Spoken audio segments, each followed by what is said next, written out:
अजीत भैया जिंदाबाद जिंदाबाद जिंदाबाद अजीत भैया जिंदाबाद जिंदाबाद जिंदाबाद अजीत भैया मत घबराना तेरे पीछे सारा जमाना अजीत भैया मत घबराना तेरे पीछे सारा जमाना मुतिमाला छपनी सनवा के बहिनी सिरहनमा लेके सुती हा मुतिमाला छपनी सनवा के बहिनी सिरहनमा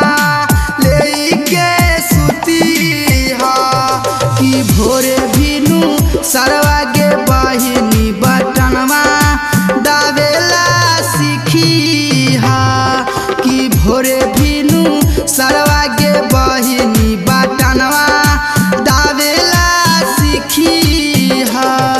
अजीत भैया जिंदाबाद जिंदाबाद जिंदाबाद अजीत भैया जिंदाबाद जिंदाबाद जिंदाबाद अजीत भैया मत घबराना तेरे पीछे सारा जमाना अजीत भैया मत घबराना तेरे पीछे सारा जमाना गरीब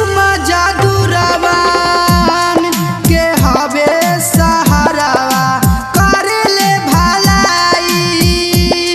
जे हवे लाचारावा आपका बटन कहाँ दबेगा गरीब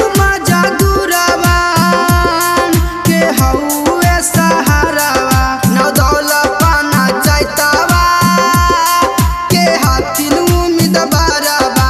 समझिया साबरवा के बहिनी तुए के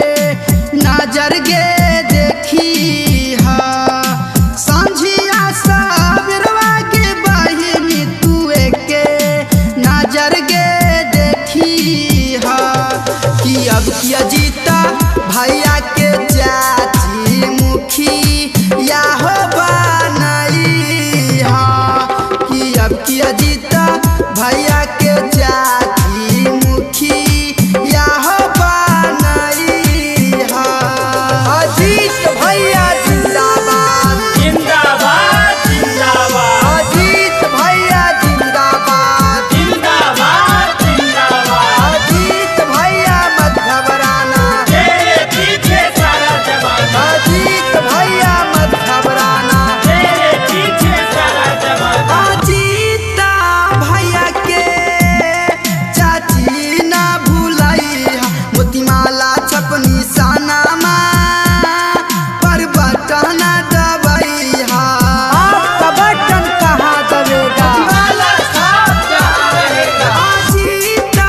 भैया के चाची ना भूलाई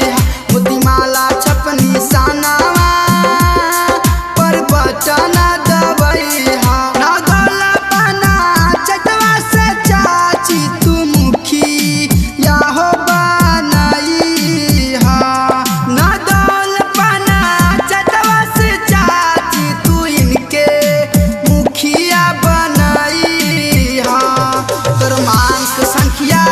एक पर चाची बटन तू गे दबाई हा